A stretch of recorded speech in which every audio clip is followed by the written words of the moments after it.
Sir, ngayon pong nakakapagsalita na kayo ulit, tapos na po yung termino ni Pangulong Duterte sa Malacanang. Ano naman po yung panawagan nyo sa bagong nakaupo sa Malacanang na si Pangulong Ferdinand Bongbong Marcos?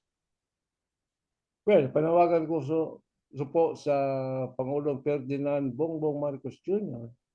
na mag-ingat po at wag po magkumpiyansa talaga sa halimaw ng Davao na si Rodrigo Roa Duterte at yan, allegedly Vice President Sara Tambalos Duterte. Mga traidor po itong mga ito at hinahaman ko sila palagi. Lumabas ka, magsalita ka, harapin mo ang kaso sa International Criminal Court.